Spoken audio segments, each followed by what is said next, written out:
are on. Welcome to a new episode from the Mindset Lounge. You're here with Raluca and I am Sally. Welcome everyone, and thank you for taking the time for you and to watch or listen us on Spotify and YouTube. And today we have something a little bit different. We're talking about problems, life's problems. And today is going to be an introduction to the series. You have to stay till the end because we have lots of surprises to reveal. To start, let me give the mic to Raluca. Good morning, first of all. Morning. With no problems, no technical problems now at last. Yeah, I had a problem this morning, definitely. Problems is a very common word. We hear kids say it, adults say it, everyone uses the word problem. Sometimes we give it different names, but it's problems. We give it like a more sophisticated names like challenges or barriers, but at the end they are problems. Do you want to say why we chose this topic today? Yeah, definitely. So, good question. Problems. We all have them, but because there's always a but, I've heard something a long time ago, and that was the biggest problem that people have is that they think they shouldn't have any. And the person who said that was Tony Robbins. It got me thinking a lot because it's true. Since we are kids, we hear all kinds of lovely pictured stories that are more focused on someone saving us than us saving ourselves. So yeah, back to you, Sally. You said a beautiful, powerful quote here from Tony Robbins, and that's true. Sometimes we are not allowed to have problems. We don't feel like we should be having any problems. And I think that is also named as when you think, oh, I've got that. No, that can't happen to me. But Indeed. I want to highlight something you said here. Problems, it's for everyone, but also it's very personal. So your problems shouldn't, not necessarily are my problems. And because we are our own life's expert, we shouldn't compare problems. True. They're uncomparable. Yeah. What happens in my life doesn't necessarily happen to everyone's life. And even if it does, we are different people, and our perception about what happens is completely different. The way we see it, the way we feel it. Yeah. And our reactions to problems. Yeah. What would be your definition of problems? If you've asked me now, it's a time to pause and evaluate, but rethink. If you've asked me 4 or 5 years ago, it's like a disaster. Like the universe just pauses and everything is dark, like no hope. What are problems that we actually are facing? Like first problems for humans, Raluca. First problems for humans, the way I see it now, as you said, is the biggest problems are the biggest learning platform. And we face them since our first day of life.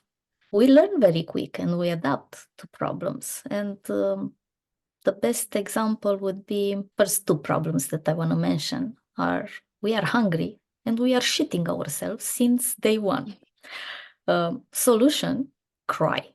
Cry if you need something. We start crying. Does anyone teach us to cry? No, it's an instinctive reaction when we face those two problems in our first day of life. We scream, yeah? We're hungry. We won't get any food if we stay quiet there. It's like, hey, help. Ah. Yeah. We ask for help. That's another one. And that's the definition of problem and solutions in just a nutshell. Yeah. There's a red flag, beep, beep, and there's, hey, I need help. And that's fine. Yeah. There's no shame in that. We don't need to decorate it or label it different. It's okay to have problems. We all do. Since day one, as I said. But just looking at them differently, as we now shared, as learning, as opportunity for growth is the key. Yeah, it's really important to go back to day one, to use that instinct to signal we have a problem and to get our diapers changed in the end, isn't it? Absolutely. We've shared few misconceptions about problems. What else? What other misconceptions have you come across? From what Tony Robbins said, that we shouldn't have any problem. That's one thing. You mentioned as well, oh, this can't happen to me. Yes, it can. Yes, it can. It's part of life. The second one would be that we must always carry some problems. And I would like to say here that we are only carrying the problems that we don't face, we don't deal with. Another one would be that I always come across this problem, or this is always happening to me. And it's another thing that I like to point out here, something that, again, I always tell my son. If you don't learn from something, it's gonna keep repeating itself until you get it. If you don't change anything, the universe will keep giving you the same issue in hope that you will learn from it. Yeah, let's remember that problems are the biggest learning platform. If it keeps happening, it's for a reason. What do you think? It's not a sign of failure, as people think. No. It's a sign of learning. And ignoring problem is not the best solution, as you just mentioned, Raluca. But neither is normalizing problem. So if you have a problem and, oh, it's normal, that's fine, that's not equally good. So let's not normalize problem, neither dwell in the problem. So not stay in the problem, in the zone, in the depressing mode and not do anything about it. Neither is, okay, ignore it, it's fine, it will solve itself. No, it won't. Yeah. It won't. But one last thing, problems do really not define us. Like they don't define our worth or our achievements, or because sometimes they are out of our control. Like the tech problem this morning, it's out of control. That doesn't mean we're tech failures, but we're trying. We didn't stop I'm not going to record today. Done. I'm done. No, that's not the point. Yeah. Learn to move on. You are making a good point here, and I think, I'll keep my idea for the end. Another question for you, Luca. What was the context which problems appeared? This thought throw me back in the history of the humankind, where there were no supermarkets, no houses, no cars, no schools, no Google, no tools, but plenty of predators. If you didn't guess by now, I'm talking about 1.8 million years ago, when Homo erectus was hungry and running around to escape predators. So what did Homo erectus do? It started shaping stones and make tools out of the stones to help with the hunting and cutting, and developed wooden spears again to help getting food easier. In time, discovered fire and started cooking, and worm itself used animal skin to cover, build shelters. It moved out of the cave into the shelter that he built. What if Homo erectus would have started complaining back then about how hard the life was? I believe that none of us would be here today if that would have been the approach. And that's quite linked to what you said, dwelling in the problem. So my point here is that we've always had problems. It's part of life. It's our choice if we dwell in that moment that you mentioned, or we get creative and move out of it. Neither is carrying it forward to the Yeah, future is yeah, helpful. So as we talked before about focusing in the present and being in the present moment, that kind of links as well, because overcoming the problem and making yourself aware of, hey, something needs to be done, do it. yeah. Be present with it, do it today. Tomorrow is another day. Start something, start a new problem, maybe, but start a new opportunity. It's true. It's true. It's very, very Yeah. true. We need to use that instinct, native instinct that we have to face problems. And the perception of problems as we shared in our own lives have changed over the years. What do you think about that? Like you shared already how you used to look at problems and what you used to do now, and that's, I believe, thanks to the growth mindset. Hmm. What's your opinion about the evolution of perception of problems? It's obvious. We've stepped from dealing with them, accept them naturally, from dwelling.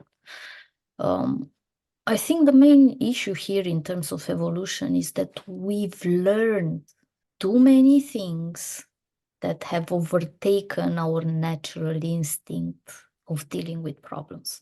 We kind of learned everything from our issues, focused on what we find out about, and disconnected from that natural capability of ours and creativity to deal with them.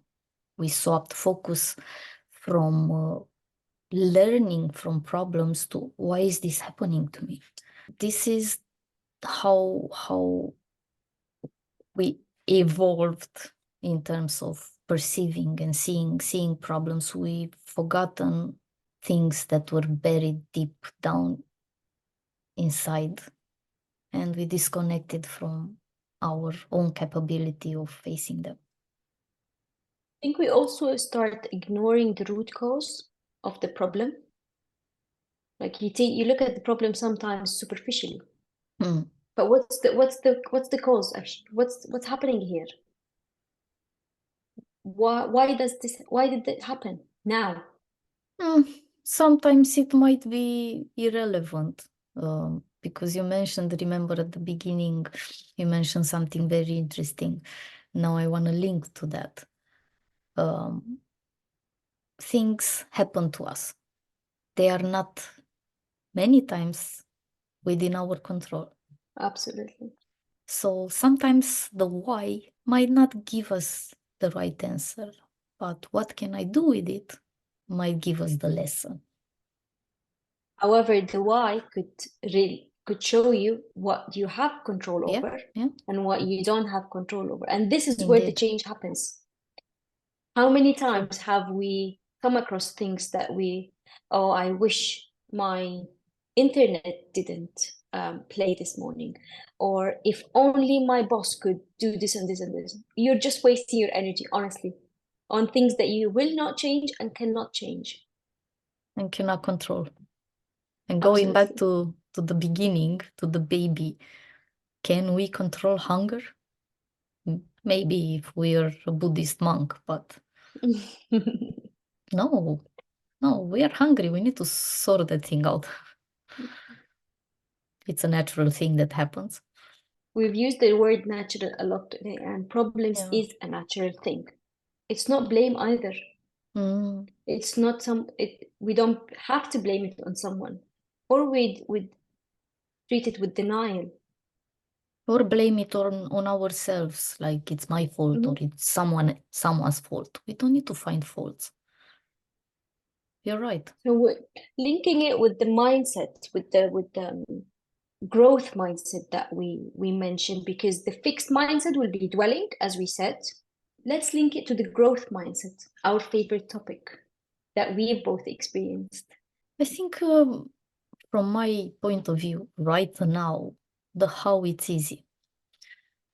But I can say how it started, another Mm-hmm. how.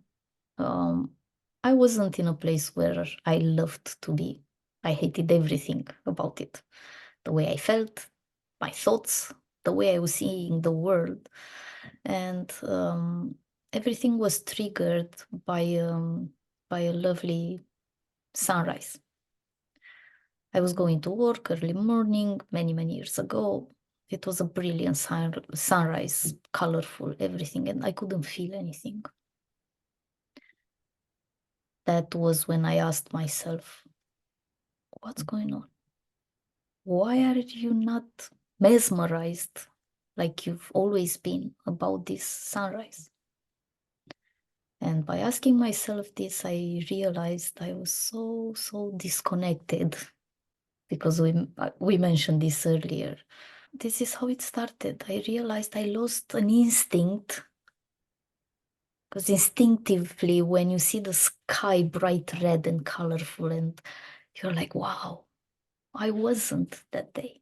And I realized I was so focused on what was happening to me that I couldn't connect with anything else. That was my doorbell, my wake-up call in a way. I love that. I love that how you listen to yourself and listen to your needs and your soul. Do you have any story, like a wake-up call type of thing? It would be health related. When I dwell in a problem, my stress level increases and my anxiety, and I feel it in like my stomach, inflammation starts. Mm, And that has led to several health issues. And since then, I've started realizing, how can I be calmer in the problem? What can I do here? If I'm feeling these pains, something is wrong mentally, because you might be smiling from the outside, but there is a problem that you're facing alone sometimes. yeah, And now I'm aware of my symptoms, that my alarm, the trigger, and try to manage the stress, to manage the problem. good But we point. mentioned something about the baby and the seeking help. It's another growth mindset technique. Yeah, it is. Because the baby wants their mommy or their person in the room. So if we have a problem, we could seek help. We could seek to a friend. It doesn't need to be a professional. We're not talking about professional help. Could be a friend, could be anyone that you feel you want in the moment, that will grab you by the hand. Yeah. This takes me to the support system that we all need, because let's not forget that we are social animals, and that's a reason. Homo sapiens was just not alone there. It created a small community. And after a while, a few small communities got together and created a bigger one and a bigger one. Now the communities are too big, are so big that we disconnect from each other. But having a support system in place, this is how we worked. This is how humankind survived. But just let me point here something. Be selective with who in that network is, because as we said at the beginning, your problems may not be mine or Raluca's. So if you're sharing a problem with someone and then it's like nothing to them, and their feedback is rather negative, that would have a negative effect on us. So in the community that you select, you would know who the people will be listening, giving you space, letting you scream, cry. Hey, Yeah. did you know a fact actually? So research showed that if you scream like very loudly when you have a problem or frustration, or a good cry, that helps a lot when you're having stress or problems. And because you're a nurse, you obviously know that is that endorphin levels rise, which is the pleasing hormone. So maybe have a go in the shower on your own, have a big scream, and yeah. empty some space in the brain to think of something else. You mentioned something, and I wanna take the chance to point it out. You mentioned the way we feel. You said you will know earlier. And that's another thing that I try to talk a lot with my son about. How do you feel? How do you know when that community, those people around you are the right ones? And I told my son, focus on how you feel around them. If you feel stressed, if you feel embarrassed, if you feel like you're not enough around them, those are not the right people. If you feel empowered, if you feel like you can conquer the world with them, if you feel safe, If you don't need to that's your, filter what's coming yeah, out of your mouth. that's your community. When you don't have to fake it, where you can be yourself and feel good about it. That's your community. How do you teach your son to look at problems, overcome them? I always try to help him see the lesson. And this happened a lot during the past year when the GCSEs exams were approaching and he was stuck into, I can't, nobody can, my colleagues cannot. So, and that was a thing. What do you mean you can't? I mean, we are not designed like that.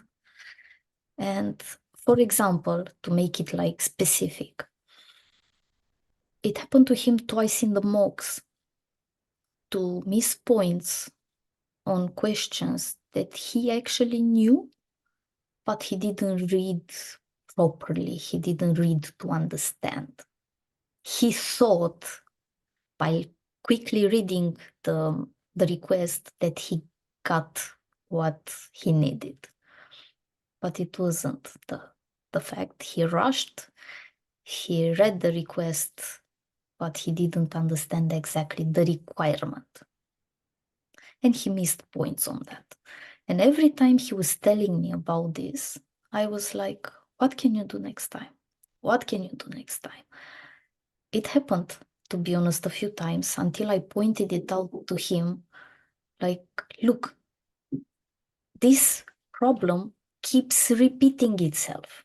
What is this telling you? He had a reflection on it. He realized that it's true. I'm rushing. False Now confidence.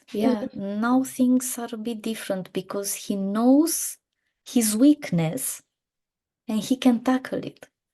I think reflecting on what is happening to us, it's a good start. It's a good start. Raising our awareness. Yeah, What do you think? definitely. Yeah, the same thing is just reminding them of what they can do in this situation and repetition, repetition, and not comparing themselves. Like if my daughter has a problem and she comes obviously and says, but this person didn't have this, it doesn't matter. You are you. Focus on you. Focus, be you with anything. And that's what we are here to encourage you today to do. Reflect on the problem. Reflect on how you perceive the problem, how you react to it, and what's within your control. And it's okay to have problems. I want to add the fact that I strongly believe that 90% of our problems today are man-made. They have a lot to do with the fact that we disconnected from nature and from our true selves. We lack purpose, vision. We choose to validate volatile concepts like beauty and fame. As you said, be you. I've heard something again that I would like to mention here. Be you because everyone else is taken. Yeah, it's powerful. And as Definitely. we wrap up our session, Sally mentioned the surprise. Our surprise is a series of episodes linked to specific types of problems. And the next one is going to be life balance for mamas. It's a topic that many people struggle with. Mamas have a lot of things going on with them and for them in their new life, because it's a new life. Once you have a baby, your life is not entirely yours. anymore. You're never told what to expect. No, nobody tells you what to expect, and you find yourself sometimes feeling alone and struggling in a point. I'm not gonna share more. But yeah, we are launching a series of episodes linked to specific issues where we are gonna give up tips, tricks, very useful, very powerful. External beauty, I would emphasize. We focus a lot on what's missing, and we forget to see the things that we have, or even worse, we stopped seeing the multitude of things that we should be grateful for. And I'm going to pass it back to you, Sally. Look at the half full of the cup, because that will make your life easier. Even if it has problems, it's still full, half full. Thank you so much for tuning in, and we would love from you to hit the subscribe button so you don't miss on any of the series that are coming up, because you really don't want to miss out. The Balance for Moments is just the first one of many, and we also would love to hear from you any problems or challenges that you face. There isn't any silly question or silly challenge. Anything is valuable because we're all different. We all have different lives and problems. So please share with us what would you like to hear from us, what topics we want to cover, and stay tuned. Our links are on the channel. Our socials are on the channel, or just get in touch on the chat on YouTube. And we will try our best to talk about whatever you wish. Have a great week ahead, month ahead. And remember, problems are the biggest learning platform. See you soon. Bye bye. Bye bye.